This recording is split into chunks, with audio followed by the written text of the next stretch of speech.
இன்றைக்கி ஒரு கப்பு மைதா மாவு எடுத்து வச்சுருக்கேன். இதை சல்லடையில் சலிச்சிக்கலாம். இதுக்கு ஒரே ஒரு கப்புமா ஈவினிங் ஸ்நாக்ஸ் செஞ்சிடலாம். இதில் தூசி இல்லாமல் சலிச்சு எடுத்துக்கலாம். Welcome to HRP Riya channel. வாங்க, இன்றைக்கி ஒரு ஈவினிங் ஸ்நாக்ஸு சூப்பராக செஞ்சு அசத்திடலாம். இப்போ இதில் கொஞ்சம் எண்ணெய் காய்ச்சி ஊற்றிருக்கம்மா.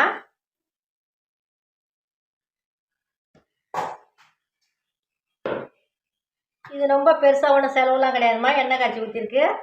கொஞ்சமாக உப்பு போட்டு, இதுக்கு தகுந்தா போல் உப்பு கொஞ்சம் போட்டு மாவை பிசைஞ்சிடலாம். ஒரு சப்பாத்தி மாவு பதத்துக்கு, புரோட்டா மாவு பதத்துக்கு இதை பிசைஞ்சிடலாம். இது ரொம்ப செலவு இல்லாமல் பசங்க கேட்டவொடனே செஞ்சு கொடுக்குறதுமா.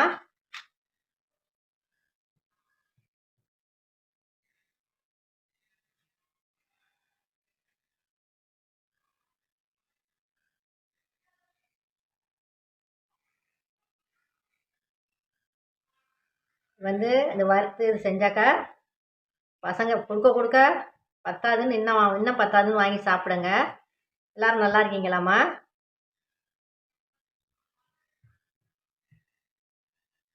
இதில் உப்பு காய்ச்சி ஊற்றிடலாம்.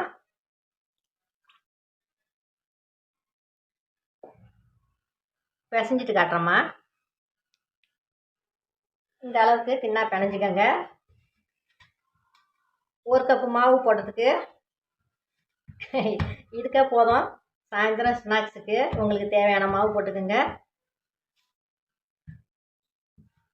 ஒன்றுமே இல்லைம்மா, உப்பு மட்டும் கரைச்சி ஊற்ற வேண்டியதான். கொஞ்சம் எண்ணெய் காய்ச்சி ஊற்றி இதை செஞ்சிடலாம். இது 2 உருண்டையாக பிரிச்சுக்கிறேன்.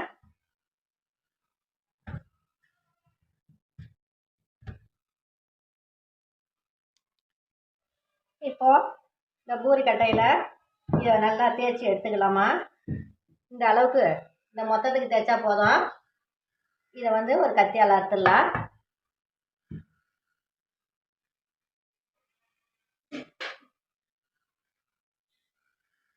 நல்ல சார்பான கத்தியால் இப்படியே அறுத்துடலாம். எத்தனை நேரத்து வேலைம்மா? 10 நிமிஷம்தான். அப்படியே டைமண்டாக இதை அறுத்துக்கலாம்.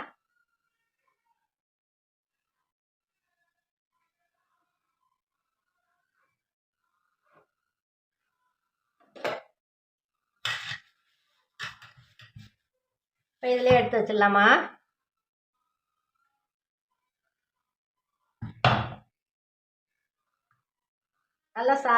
நல்லா இருக்கும்.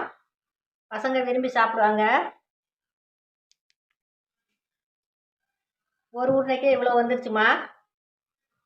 இப்போ இன்னொரு உருண்டையும் செஞ்சிடலாம்.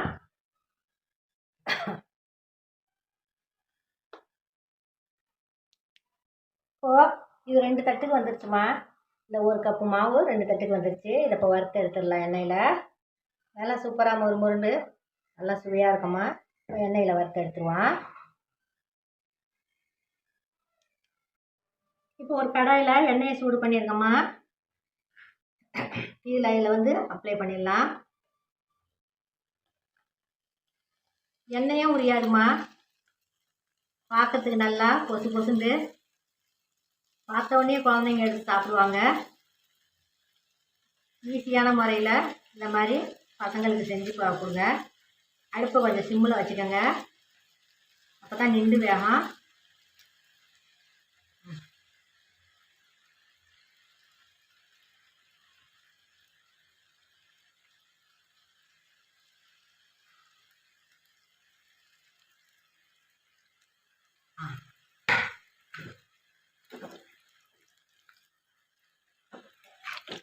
இது நல்லா பரட்டி விட்டு கொஞ்சம் எடுத்துடலாம்.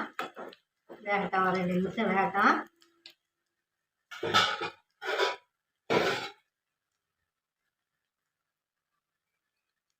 ஒரு ஈடு வந்துருச்சுமா. இதை எடுத்துட்டு இன்னொரு ஈடு போடுறேன். இப்போ 2வது ஈடையும் பொரிச்சு எடுத்துடலாங்க.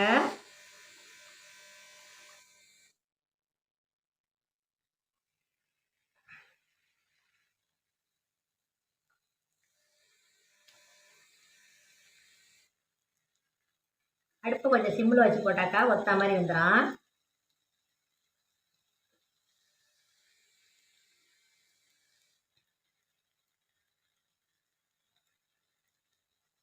குட்டி குட்டியாக பால் பாலாக அழகாக இருக்கும்.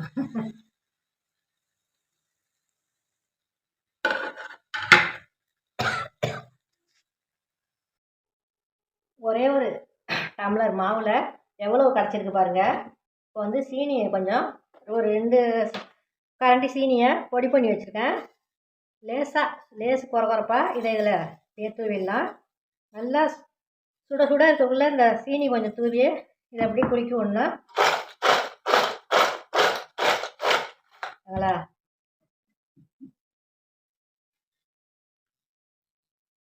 அவ்வளோதாங்க. சாப்பிட்டு பார்க்கலாமா? இல்லை பாருங்க எவ்வளோ மொறு இருக்கு பாருங்க. சரிங்களா? நல்லா மொறுன்னு இருக்கும். வாயில் வச்சா வந்தால் கரையும்.